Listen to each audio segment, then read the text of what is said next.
Hey guys, welcome back to Let's Talk. We're switching it up this week. We're going to be touching on health and supporting each other. How we can support each other in our relationship with health issues. Yeah. So most of you would know that obviously I've recently had a brain tumor removed. If you're new to the channel, obviously you wouldn't know that. But I've recently had a brain tumor removed, and obviously that's a life-changing operation. It was a life-threatening operation also. It was a serious operation, really and truly. And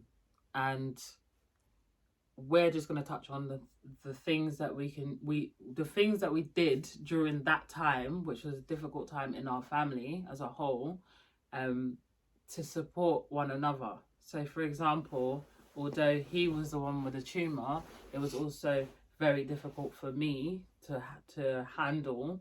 But then we didn't make each other feel that difficulty. Mm-hmm. If that makes sense. So it was back in February of 2022, obviously when I did an MRI scan after having quite a lot of headaches, very severe ones as well.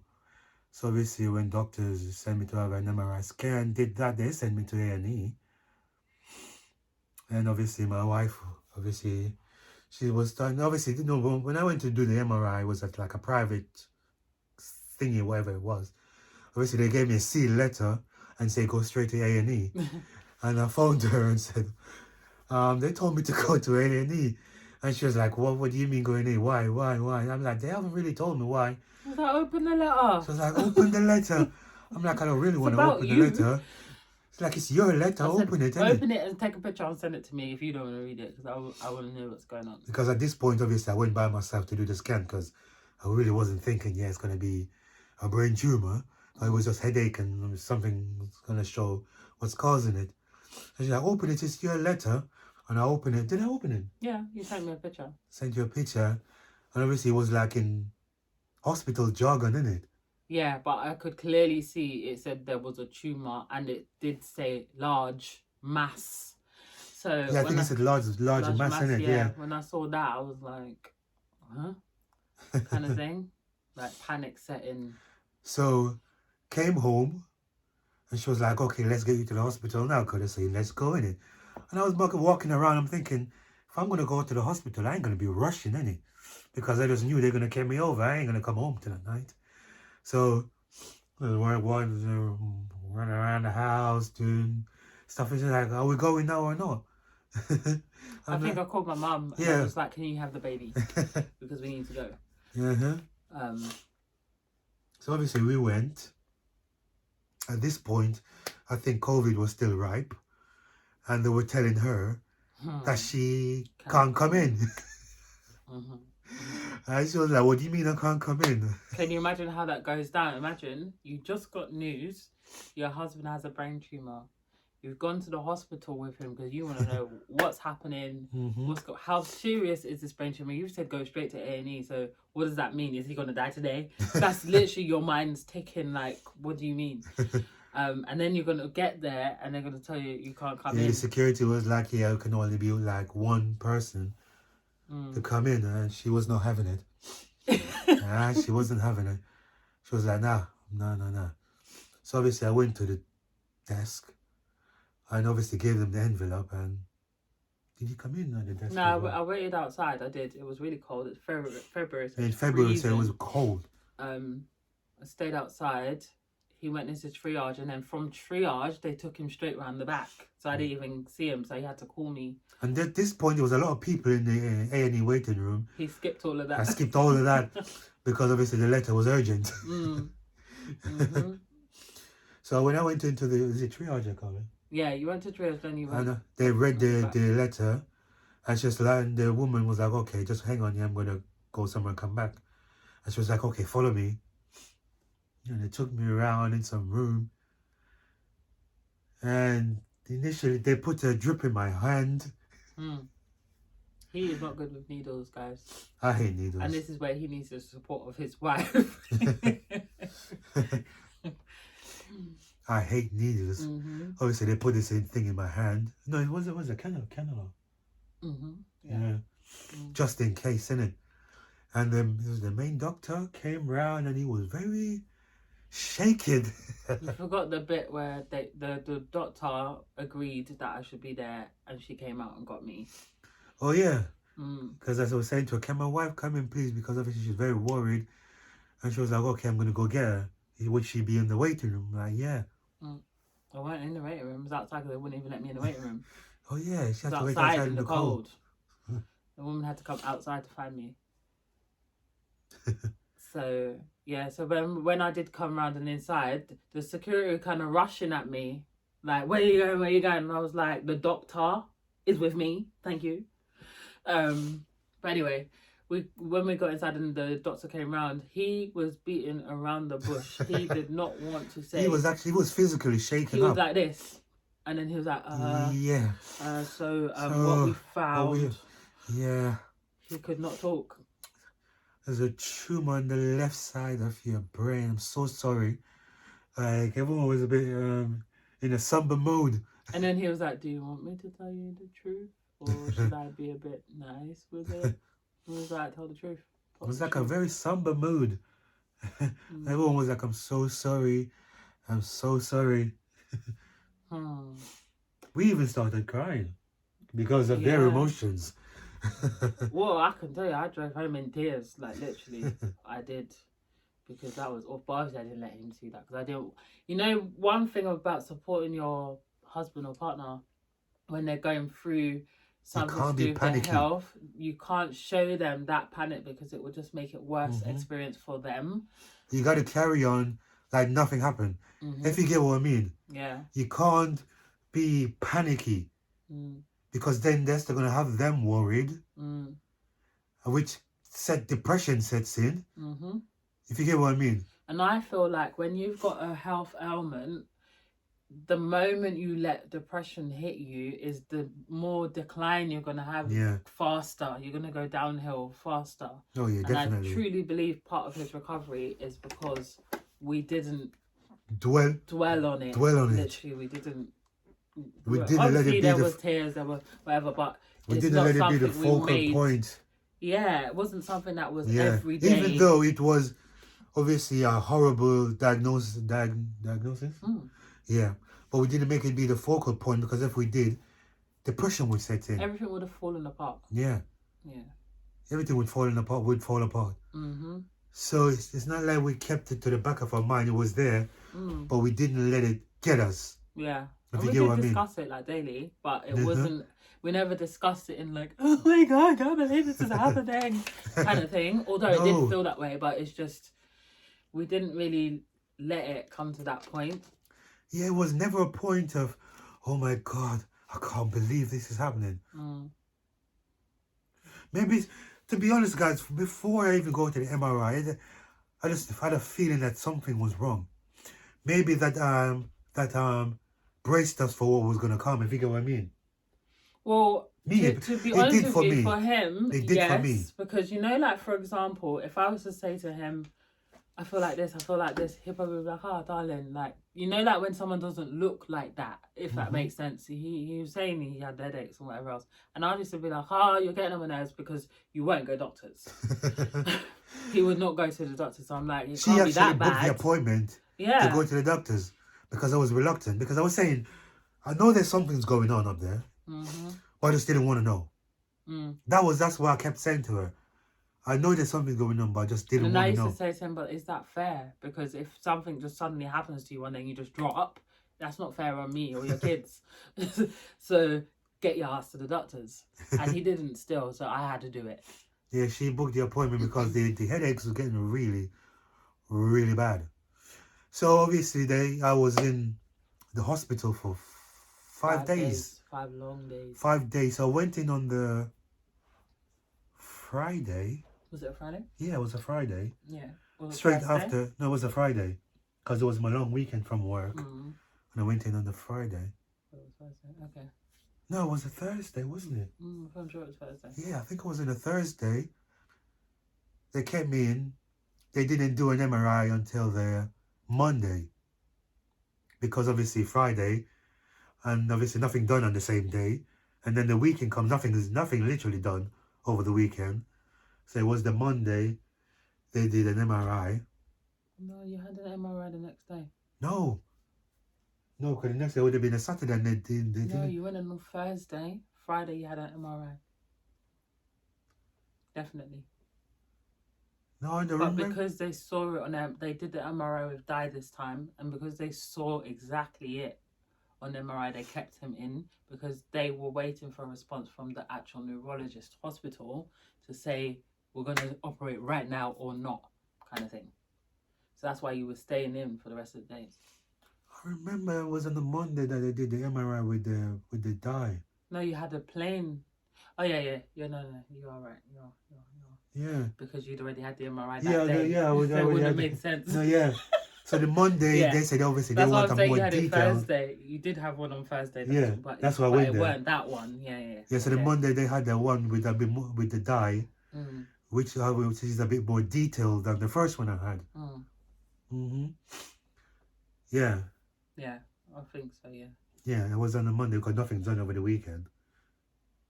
I think it was a Monday anyway. Doesn't matter which day. Yeah, so I had that MRI done with the dye. So obviously, I had the cannula in my arm from Thursday. So when I went to do the MRI, they tried to put the dye in my arm through the cannula, but because it was in my arm for a few days, it was blocked. Oh my God, guys, the pain of when they tried to pump the fluid into my arm was excruciating. I've had it before like that. Yeah, it's really bad. It was really horrible. And I was like, ah, wow, wow, wow, wow. I was screaming. And they were like, stop. It's actually really dangerous. That can kill you because like obviously air going in through the veins. It was blocked. That is crazy. It was so blocked. So they was like, I'm so sorry, we can't do it. We're gonna have to send you back up to the ward for them to change this, and then you come back. I hate needles. I hate needles so bad. So I'm thinking that they're gonna have to do it again. But yeah, they did it. The lady did it, and I didn't even feel it that bad. To be honest with you, someone else did. Yeah. Someone else did it, and she was like, "All done." I'm like, "What? It's done already?" Yes, obviously, they sent me back down. They were even laughing. The nurses was laughing like, "I can't believe he's going to go down to MRI and come back with a big tumor, like with a tumor so big." They was like, "I can't believe he's actually walking." Because guys, oh, you mean walking down? Yeah, I was walking. Huh? I was walking. There was nothing wrong with my walking. It was literally the headache I was having. So obviously I went down, do it, come back. And they were like, okay, we're going to have to refer you to the specialist. Because they can't do anything for me at that hospital. Yeah. Yeah, they couldn't. Specialist hospital. We needed a specialist, so obviously they referred me to Queen Square, which is a neurological specialist. Neurological hospital. Down in Houston. Houston? Yes, in Houston. Is it? The area is actually Houston anyway. Oh. Yeah, I think. Queen Square. I don't think it's Houston, but anyway. Yeah, it's in Houston. Is that the address? No. But it's down in the ends, isn't it? Anyway. So obviously we were talking about obviously supporting during critical moments. You can't let the person know that you're freaking out. You can't. Because if she had if she had freaked out, I would freak out. And then it would be worse. Physically, emotionally. Because emotion is a very strong thing, you know. Emotion is a very strong thing. If you show somebody emotion, then they're going to get emotional. Of course. So if you can be strong. We cry together. If you can be strong, because really and truly, she's going through our health issues right now. She don't look it, does she? That's the funny thing is I look like I don't have a problem, literally, but it's because I'm the type of person, like I said, I'm not gonna scream out. I just bear it. Like she doesn't let it get the best of her. Yeah, basically. But she's going through a thing as well. Yeah. And I don't bring it up. Yeah. Because obviously we don't want to dwell in it. Because you dwelling on it doesn't solve anything. It literally makes it worse. it helps better that, for example, he doesn't say anything about it. Then, but obviously, if I'm in pain or whatever, We deal with it. then he'll help me. Mm-hmm. Or you know what I mean? If I can't get up. There are days she can't get out of bed. Mm. Days she sits down for too long, then she can hardly get up. Mm-hmm. And it's all crack, crack, crack, crack, crack. Uh-huh. Just noises. You just throughout hear the the body. D going crack, crack, crack, crack, crack. All the wrist going crack, crack. Mm-hmm. It's a lot. He calls me Mr. Glass. And you see, this If is the you've thing. seen the movie You have Mr. to Glass, you have to lighten it up a bit. so we make light of the situation. Of the heavy burden, basically. You have to make light of it. You have because, to. Yeah, otherwise You'll cry. it's okay to cry sometimes, but don't, like, for example, could you imagine every day?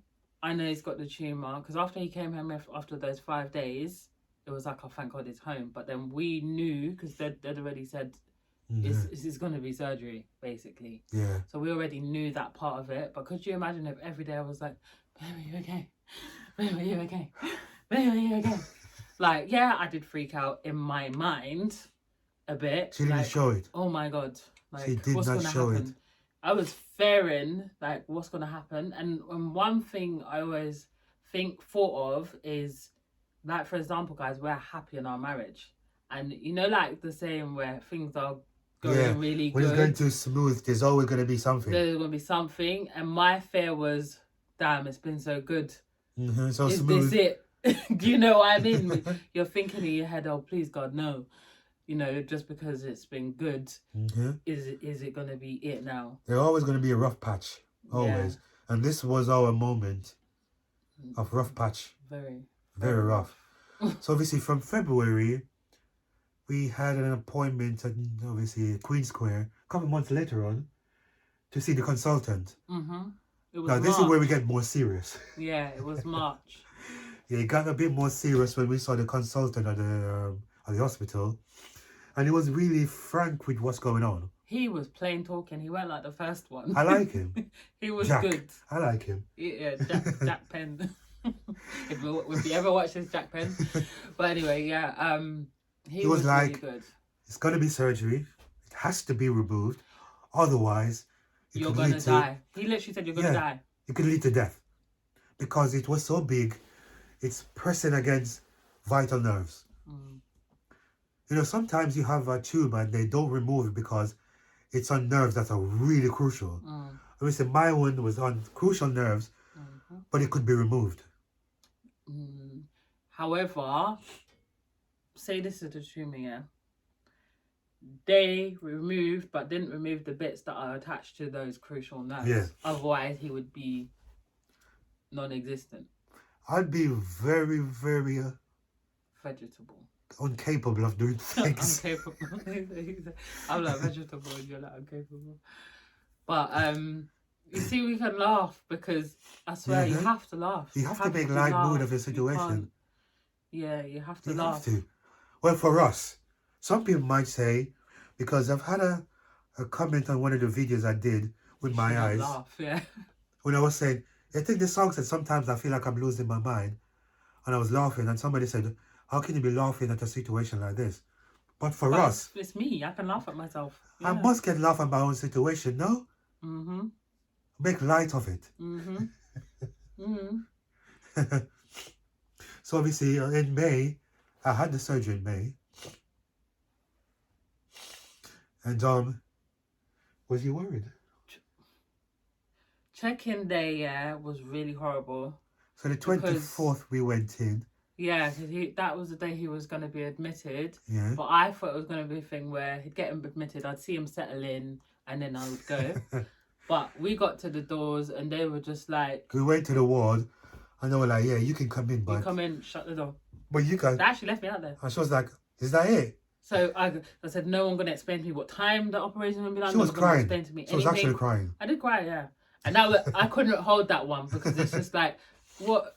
Because what they had said to us, right, and when we got the paperwork back from Jack, after we saw Jack, it was written in plain English, yeah? all of the side effects. There was paralysis. If you see the side effects, guys, They weren't even you minor wouldn't go ones. through with it. You wouldn't go Literally. through with it. And at that point, we was kind of thinking, should you even do this? The side effects were so... And he actually read them out to us. I think the last one was death. Yeah, the very last one, because they wanted to sweep you up first. Oh, death. But even the ones that they sweep you up with were really bad. Like paralysis, loss of memory, I think the memory one was got us. Really. no longer able to eat or swallow. Swallowing was a main thing. Yeah. What was the other thing? It was quite a lot. There was like 30 things on that list. And then there was did death, specify that the part of the bold. brain that they were going to operate on deals with swallowing. Yeah, it did specify that. That part dealing with swallowing. Vision, loss of hearing. Might lose the hearing in the left ear. Balance. Deformity of your head. The face on the left side could collapse. Face. Yeah. It was a lot. It was a lot. So when we got that letter in confirming his appointment for surgery and then all the side effects and then the last one that was death in black bold writing. Death. Just death. Not even accidental death, just death. When we saw that, I think we both looked at each other and we said, boy. And they did and then we specify didn't say nothing any surgery more. could be risky. We literally just said boy and then that was it. We didn't actually say anything else. So I think the two of us were on the same page. Like, crap. Boy, so she couldn't come on the ward. Obviously, she gave them hell. So they gave her the number and everything like that. And said, obviously, they're going to update her as regular as they can. I just think they need to sort something out in the NHS system where it's not so brutal, because it kind of made my experience worse. You have to remember it was because of COVID as well. Why you couldn't they said it was on lockdown. Initially, the week before, they had a COVID outbreak. So obviously no visitors could come on the ward. It was the month before, but they had closed it for the whole month. Yeah. So obviously that doesn't mean... For her, it was just like, this is my husband. He's going for brain surgery. And you're telling me it might be the last time I see him. And this is how I have to say goodbye in the corridor. That was how it felt. It was just like, you're telling me I have to say bye to him in the corridor. Like, and then he just goes through the doors like, just bye. It was very emotional. Very horrible. But for me, I wasn't that worried.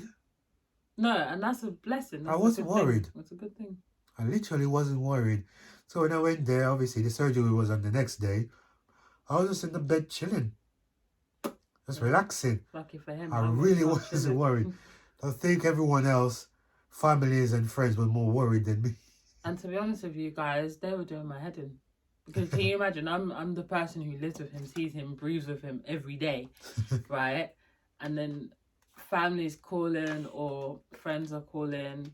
What's and happening? It's just, What's happening? But I don't know. I would like to know. I would have liked to go in with him, but I don't know. So can you please just leave me in my space at this moment? So I was a real pig for those couple of days. I really was. But and especially the day of surgery, that was the worst one, because you're sitting there waiting to hear. For him, it's all right. He's asleep. I literally wasn't worried. He's not aware. I'm not talking about even before that. I wasn't worried. Even in the afternoon, they came to prep me for what's going to be happening. And they were like, oh, you understand? I'm like, yeah, just get on with it, really, truly. I think for you, I feel like because there's been times I've had surgery and you've had to come with me, and I've been okay. I've not panicked, if you know what I mean. Yeah, because I've not panicked. Obviously, for my own surgery. With the little one, she had to have an emergency C-section, and that was like, what? For me, that was like, what? How did you feel with that? Yeah. That was scary. Oh. That was really scary. See, he didn't let me know. You see, that's better, because if obviously I didn't panic. If your face had showed panic, I wouldn't. I didn't panic, but I was thinking, surgery, recovery time, that's going to be long.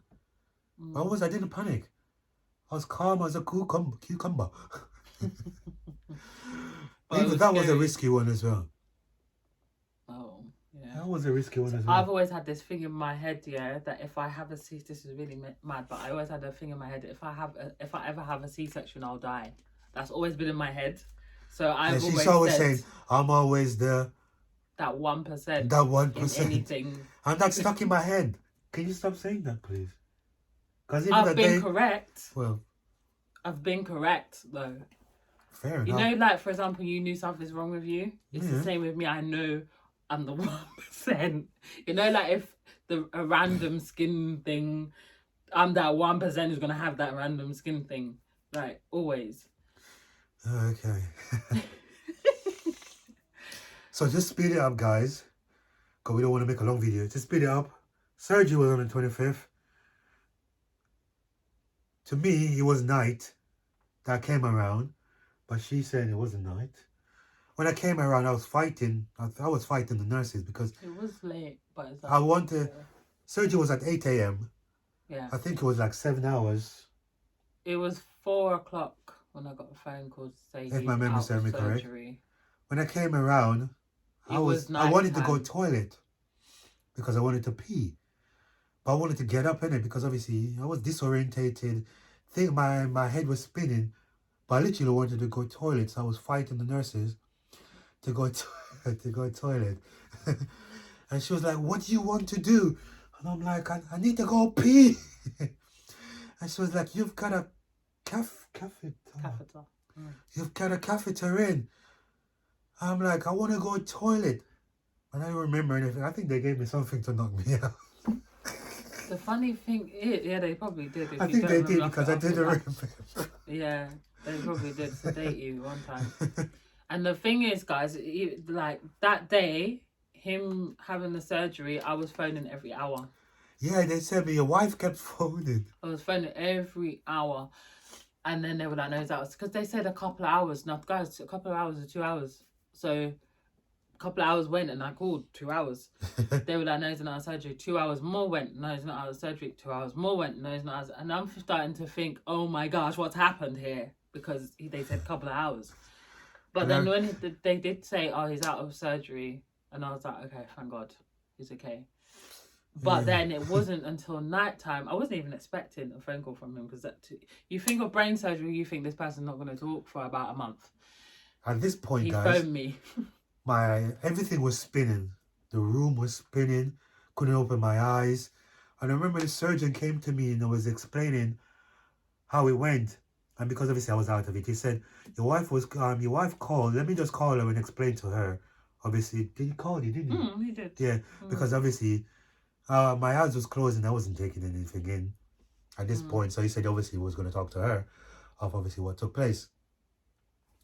And it was, I think it was a little while after. Hours, about 8 p.m. or 9 p.m. I was asking the nurses, I said to the nurse, what level are we on? And he said, we're on the ground level. And I said, okay, my phone is upstairs. Can you get it for me, please? And he said, no problem, no problem. Where exactly it is? I said to them, it's in the drawer. Can you get it for me? The fact she could even remember. Yeah. That's mad. I was like, it's in the drawer. Can you get it for me? And he's like, okay, no problem. I'm going to go and get it for you. And he went and he came. At this point, guys, I couldn't see anything. Nothing was focused in mind. Everything was spinning. And I had my phone. I was doing this. And I think she was the last person I called. So when I opened it, when the phone opened, I think I went in, I don't know how I did it, but I did it. And I pressed the last thing I called. And it was her. And I was like, hon, I just have to call you to let you know. You know, he said, hello, baby. And I was like, because I saw him calling on the phone and I'm thinking, this can't be correct. It can't be correct. And I was like, hon, I know you might be worried, just letting you know that I'm okay, okay? I'm not going to stay long. And she was like, okay, all right. Something along that line. And that made me feel 10 times better. You see, that is her. In that way, she could have just been like, how are you? How was it? And all that kind of thing. She was just like, okay. Literally, I said to her, I'm not going to stay long because everything is spinning. And she was just like, okay. She could have been panicking. How are you feeling? Are you all right? Are you in any pain? But she didn't. And that helped me. Because then I'd be thinking, am I in pain? Am I okay? And so I mean, she just said, okay, call me when you can. I think I'm rub off on you, not panicking. She's not a panicky I person think I'm anyway. so calm. Like, I'm just really calm. If you can keep calm around somebody that's going through a health issue, guys, it's good for them. I'm going to talk from experience. I think people could actually take me as I'm not interested sometimes. Like, for Yeah, example, even like if it's just someone's fobbing telling things me off. a problem, I might be quiet, but I take it in. I take it in, But and I might be we don't want silent, you to panic, if you get what I mean. basically. It And might then seem like we're heartless, but we just want you to, we don't want you to dwell on it. we say, okay, well, we pray, and hopefully. Do you know what I mean? I'm not going to be like, oh my God, that happened to you. No way. Speaking from experience, me personally would like you to be calm around me so I can be calm. If you're panicking, then I'm going to be panic. normal. So when she came to visit me in the hospital, she wasn't panicking. No. She had a calm spirit. She brought some food and stuff like that, but I couldn't eat. I couldn't eat. When I woke up, I had a tube in my nose. I was thinking, what? And I remember they were giving me water, and I couldn't swallow it. I was choking. And the lady was like, "Come on, you can do it. You can do it." I'm thinking, I'm choking. I can't do it. I could not swallow. So for the next few days, they were feeding me tube by tube because I couldn't swallow. That was one of the side effects, and that came true. I couldn't swallow, couldn't eat anything solid, and that was a bit disheartening for me because I'm used to eating and I'm used to walking. I couldn't walk. That was a shocker. The most scariest part for me was that when I realized I couldn't walk. I got up and I couldn't do it. I had to learn to walk again. And that was... Yep. And do you know what? Personally, I've had that with a surgery I had like 12 years ago. And from my experience, I know how to deal with him in that sense. Yeah. Just like... Because all the symptoms I was saying to her, she was like, yeah, especially with my vision. Because even now, my vision is not back as yet. Things are doing this. I can't focus. Apparently, I've got 20/20 vision. Which is great. God is good. God is good. I went to the Specsavers a few days ago, and the line they were telling me to read, I could do it. And the lady was like, "You've actually got 20/20 vision." But because of the brain, things are doing this. It's not focusing. So when I do this and do this, it takes a little while to focus. That's what my eyes are doing at the moment. But when it was doing that, she recently had laser eye surgery. Yeah, and although it's not the same, and I have brain surgery, but I could relate. She could relate to what I was going through. That feeling. She's had it all. I've literally had it all. That feeling, and I was like, "Oh, don't worry, hon, it's gonna settle down because." You know, it brings me back to when I had this. I said, "Do you remember how I was? I couldn't open my eyes." I was like, "That's you right now." I couldn't open my eyes for a week. It was really bad. And then, can you imagine? I don't know how I did it. I functioned with the baby, fed her, and couldn't see. So, yeah, that was crazy. So since February, guys, I've been off work. Since February. And we're in October. And this is October now. So obviously, feels it last month when I had to meet the big boss at work. First time. I've never seen this guy. I've been working there for 7 years. I've never seen the operations manager. They said operations manager. I've never seen him. So I had to meet the operations manager back in September. Because at this point, the manager was really helpful. I can't say they weren't accommodating. I think you get what I mean. Definitely. They were really accommodating, but I've been off since February, and at this point it was too long. So she was like, "It's been such a long time. The operations manager has to get involved." And this going to boil down to the point of medical redundancy, dismissal. At this point. So obviously I met the operations manager and he was saying that you're such a good worker. We've had no issues with you. But we've reached a point where we have to terminate your contract. And again, guys, this is where the support part comes in, because you could, for example, it could be a thing where you could make your husband feel like you're not going to have a job. How are we going to cope? But I've always been like, it's cool, we'll be good. We're fine. Yeah, she's all, because I'm the type of person, financially, I'm always panicking. Yeah. Always panicking. Oh my God. I'm like, is it everybody hates Chris? Where the dad's always counting, counting his pennies. where the dad always counting the penny. Literally. They're like, if you leave your phone charging, that's like £2 worth of electric. Or the lights going on, that's £1 worth of electric going off. I'm the kind of person, like I'm always calculating financially. I'm always counting the pennies. And she's always the person that's like, we're going to be okay. We're going to be okay. And I'm like, how could we be okay? I can't see it. They need to see it, Faith. I can't see it. But that's where the strength comes in. She would be like, we're going to be okay. And I'm like, crunching the numbers. I'm like, how? I can't see it.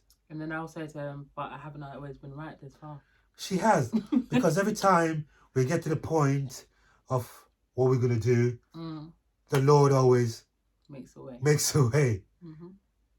It's not even just saying it for saying its sake.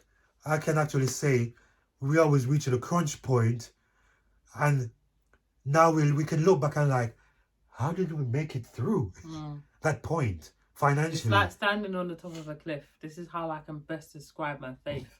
Standing on the top of a cliff, and you know you're holding with a string, and at some point that string is going to break.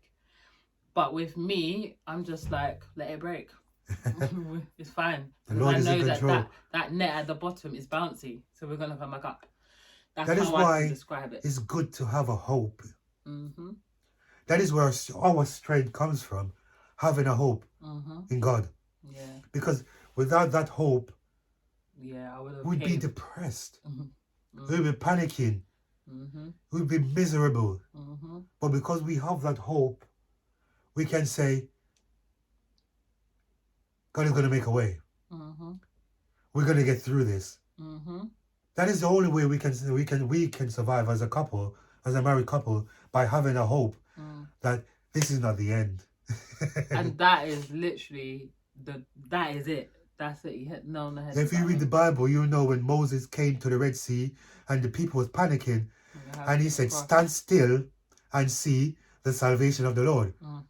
And he came through for them. They end up crossing through the sea. Through the very sea, the Lord made a way. So she's always saying, the Lord is going to make a way somehow. So obviously they made me redundant. And we're still not panicking. Don't know how the bills are going to get paid, but they're going to get paid. We're still not panicking, folks. Yeah, there's no point panicking.